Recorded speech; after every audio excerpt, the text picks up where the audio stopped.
Assalamualaikum warahmatullahi wabarakatuh. Waalaikumsalam. Selamat pagi, salam sejahtera bagi kita semua. Alhamdulillah, puji syukur kepada Allah Subhanahu wa taala, Tuhan yang Maha Kuasa, atas berkat rahmat, hidayah dan inayahnya kita bisa berkumpul di sini dalam keadaan sehat walafiat. Amin.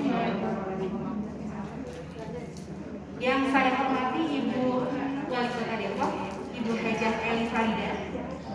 Yang terhormat Kepala Dinas Kesehatan Kota Depok, Kepala Puskesmas Kota Depok, yang terhormat Bapak dan Ibu Camat Sekota Depok dan yang mewakilinya, yang terhormat Ketua PKTP Sekota Depok, yang terhormat Ibu Ketua YKI dan pengurus-pengurusnya, dan semuanya di sini yang tidak bisa saya sebutkan satu persatu. Pagi ini ibu-ibu semuanya cakep-cakep, Amin. ibu-ibu semuanya keren-keren, sehat-sehat, happy-happy.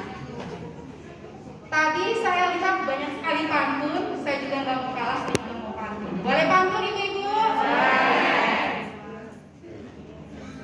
Ayu ting ting beli papeda 6, Cakep. duduk di bawah pohon jambu. Cakep. Selamat pagi peserta senam. Selamat pagi ibu-ibu. Pagi. Kata orang nggak kenal maka nggak sayang, nggak sayang maka nggak cinta. Maka kenalkan saya, nama saya Silvanasya. Saya seorang ibu dari 3 anak yang luar biasa. Dan paruh waktu saya mengajar matematika dan statistik di salah satu kampus di Kota Depok. Dan yang kerennya lagi ibu-ibu, saya adalah seorang survivor kanker payudara stadium 2A yang telah melewati serangkaian pengobatan di tahun 2020. Saya sudah melewati operasi, kemoterapi, radiasi, terapi, dan semuanya saya pernah melalui. Dan hari ini saya diberikan kehormatan yang luar biasa oleh Ibu Wali Kota Depok, Ibu Hajah Eli Farida, untuk berbagi di forum yang terhormat ini pengalaman yang saya dan keluarga saya tidak bisa lupakan seumur hidup terkait berkah yang Allah berikan kepada saya, yaitu kanker payudara. Ibu, saya diundang sama YKI Bu ya. Saya juga kalau boleh diperkenalkan, boleh tidak saya daftar jadi anggota YKI? Boleh. Ya. Saya saat ini tergabung di CSC Bu. Jadi memang seorang survivor kanker itu perlu banget untuk bergabung di komunitas. Karena dari situ banyak sekali ilmu yang kita dapatkan dan kita tidak merasa sendirian. Nah, saya kebetulan sudah ikut komunitas, namun boleh ya ikutan lagi? Boleh. Saya tergabung di CSC, Cancer Information and Support Center, suatu organisasi kanker terbesar di Indonesia yang juga merupakan anggota UICC. UICC adalah salah satu lembaga di bawah WHO yang bergerak di advokasi kanker. Alhamdulillah bulan April kemarin saya masih kemo ya Bu. Saya ikutkan master course di Swiss dan saya selesai. Alhamdulillah saya mendapatkan sertifikat lulus master course.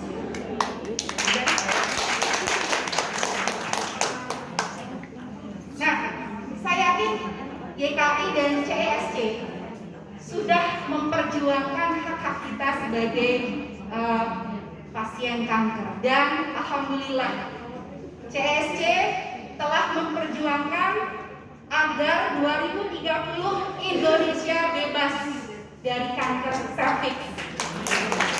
Dan alhamdulillah saat ini tahun 2022 Indonesia sudah mencapai target yang sangat baik. Yang pertama adalah cakupan imunisasi HPV untuk anak perempuan di bawah 15 tahun itu sudah mencapai 90%. Kemudian yang kedua, cakupan screening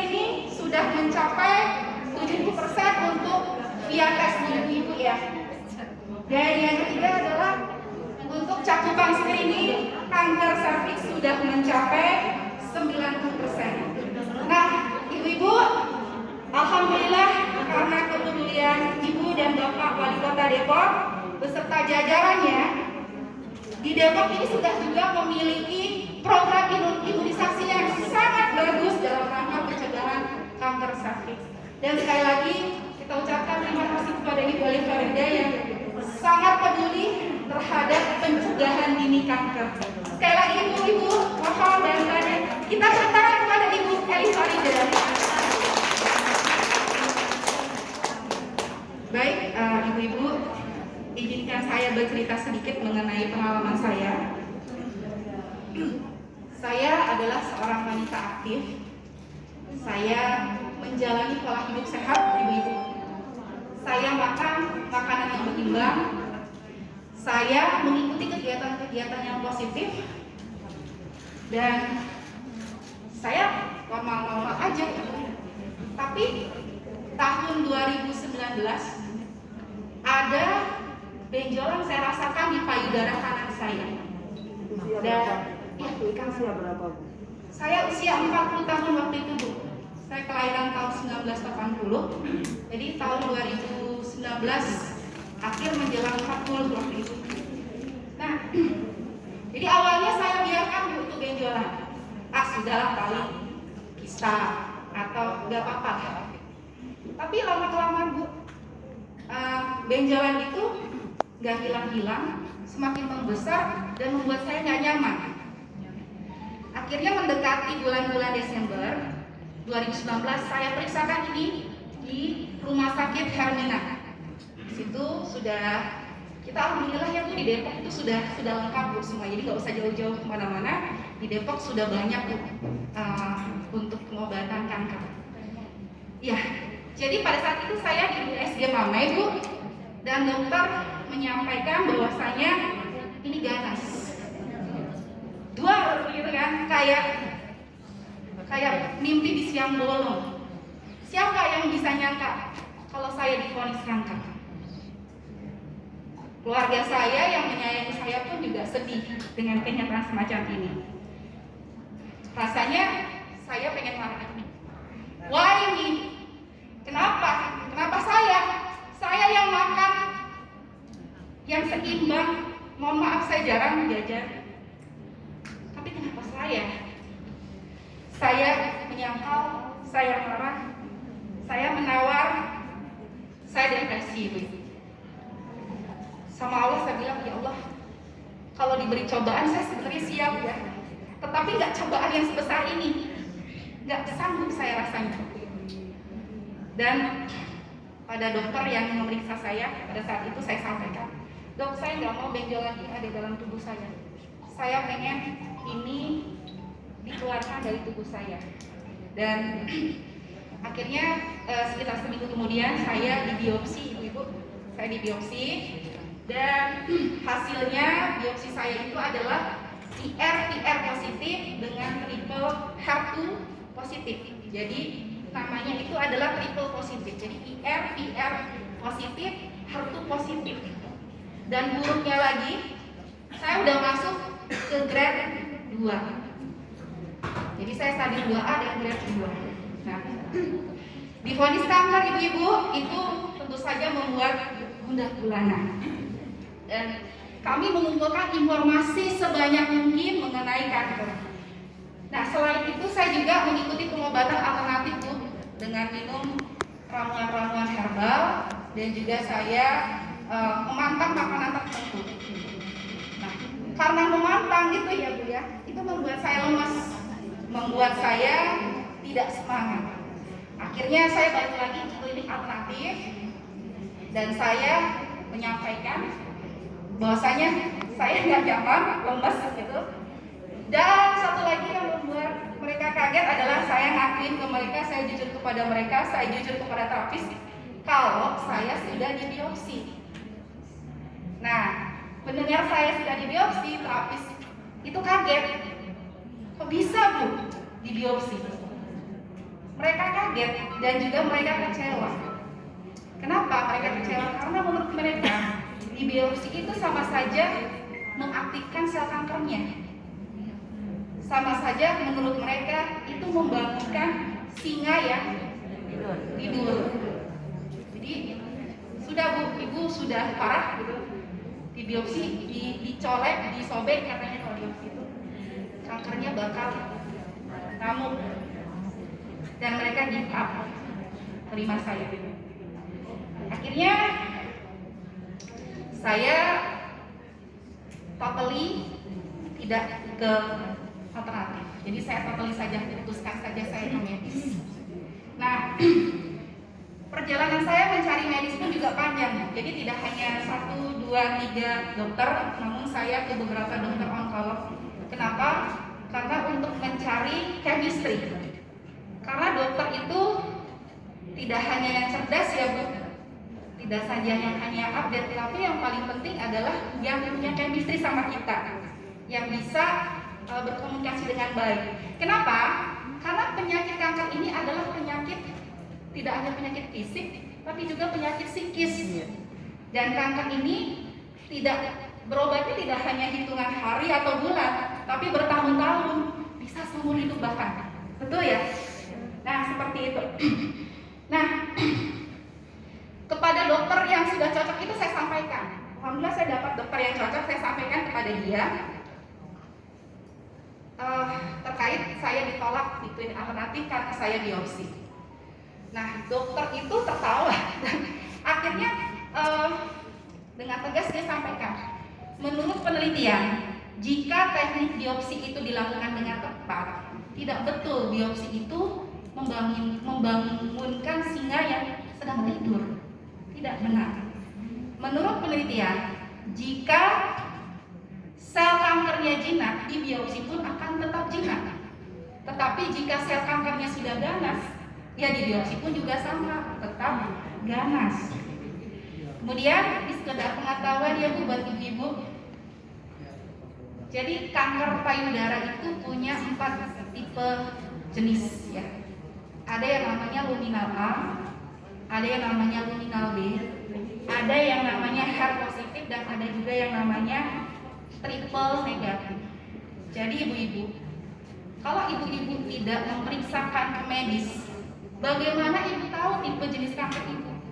Dipukul rata aja semuanya pakai obat ini. Bagaimana ibu bisa tahu stadium ibu jika ibu tidak ke medis? Benar atau benar banget? Benar ya? Nah, kadang wanita itu menghindari medis. Kenapa? Karena takut dioperasi. Bener nggak? Karena takut hilang payudaranya.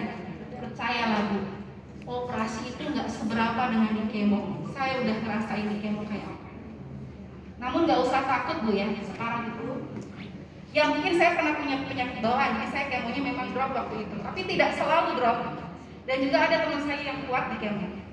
Tapi percaya Bu, sekarang kemo yang sekarang nggak seperti kemo yang dulu. Banyak sekali obat-obat untuk menangkal efek samping. Seperti itu. Dan sekarang ini sudah banyak onkolog yang memahami dan mengerti ya apa yang wanita inginkan. Karena nggak selalu dimasektomi Bu. Jadi kita masih bisa mendapat mempunyai payudara sendiri ya. Jadi seperti saya stadium 2A, bahkan ada teman juga stadium 3, itu nggak dimasektomi Bu. Atau dimasektomi pun juga bisa yang namanya implan. Gitu, jadi tetap punya payudara, jadi nggak disumpel. Tapi nggak apa-apa sebenarnya Bu, jadi nggak usah takut, disumpel pun juga cantik ya, nggak kelihatan. Gitu. Nah, satu lagi Bu yang ingin saya beritahukan, ada tipe kanker yang dia dipengaruhi oleh protein yang namanya HER2. Itu tipe kanker saya. Dan protein HER2 itu perkembangannya sangat cepat dan ganas. Jadi kalau misalnya dapat yang ringan-ringan, dapat yang jinak-jinak, alhamdulillah. Tetapi kalau dapat yang HER2, dan banyak banget jenis HER2 sekarang. Menurut penelitian, sekitar 60% wanita yang kanker payudara itu tipenya HER2. Jadi kalau salah ancang-ancang sangat berbahaya gitu ya Bu untuk kedepannya. Ibu-ibu, saya capek ngos-ngosan, terlalu bersemangat. Sebelumnya saya jarang sakit ibu-ibu.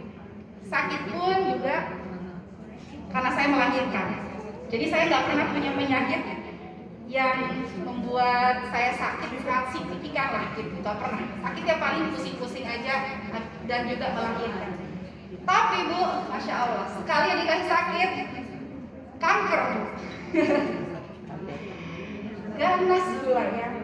Rasanya takut Bu ya, takut banget. Bayang kematian itu sudah di depan mata.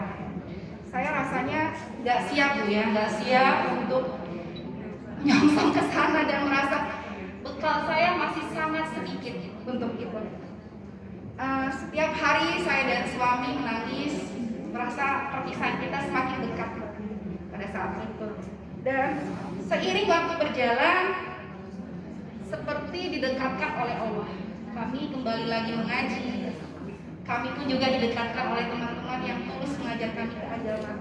Dan dalam perjalanannya, saya semakin yakin bahwasanya usia itu ada batasannya. Dan untuk itu, setiap harinya kita akan harus berupaya untuk membawa bekal, menyiapkan bekal yang terbaik untuk kita nanti. Dan menurut Rasulullah SAW, mengingat kematian itu adalah ciri dari manusia yang cerdas. Nah, saya menyampaikan tadi Ibu di depan, kenapa kanker jadi berkah bagi saya? Karena inilah cara Allah untuk menjadikan saya sebagai manusia yang cerdas. Ini jalan saya ingatkan kembali untuk yuk siapkan bekal untuk Anda. Ada kutipan dari Imam Syafi'i yang baik kita renungkan. Some people pass away, but their characters keep them alive. Others are alive, but their characters kill them. Beberapa orang yang sudah meninggal, karakternya masih hidup. Namun, beberapa mereka dari yang hidup, karakternya membunuh mereka. Ibu-ibu, sakit atau sembuh sesungguhnya sama saja. Yang paling penting adalah bagaimana kita bisa menjadi pembawa rahmat bagi semesta alam. Setuju ya Bu? Dan juga sebagai wakil. Dan kalaupun sembuh itu nggak cukup kalau kita nggak happy, bener nggak? Sembuh nggak happy buat apa? Ya tapi alhamdulillah sudah sehat ya, sehat alhamdulillah. Tapi dia harus happy, ya. Dan itu pun juga nggak cukup kalau kita nggak vibran. Kalau kita nggak vibran itu apa? Vibran itu adalah membawa kebahagiaan bagi semua ibu-ibu. Dan kalau semua itu terjadi, insya Allah kita menjadi berkah bagi semesta alam. Ibu-ibu, sebelum saya menutup sharing ini, izinkan saya berpantun lagi ya Bu. Boleh ya Bu? Oke Bu. Pekerjaan rutin terkadang jenuh. Tidak menghitung rugi dan untung. Memang kanker adalah pembunuh, penyebab nomor 2 setelah jantung. Terkadang hidup harus berseni, menjalani hidup tidaklah mudah. Penyakit ini harus dideteksi dini selagi masih stadium rendah. Untuk diperiksa harus berani. Kalau positif jangan terkejut. Untuk pemeriksaan dini sebelum meningkat ke stadium lanjut. Bayi tidur jangan diusik. Lihat wajahnya dengan menjongkok. Rajin-rajinlah beraktivitas fisik. Jauhkan diri dari asap rokok. Banyak manfaatnya buah rimbang. Katanya bisa pengobat mules. Jangan lupa diet seimbang. Jauhkan diri dari gejala stres. Ibu-ibu memang semakin wangi. Cakep. Semakin harum kalau janda. Semoga kita dilindungi. Amin. Ibu-ibu semuanya. Fisik mental haruslah bersih. Cakep. Dengan kondisi di luar janganlah takut. Cukup sekian dan terima kasih. Wassalamualaikum warahmatullahi wabarakatuh. Foto keliling ini.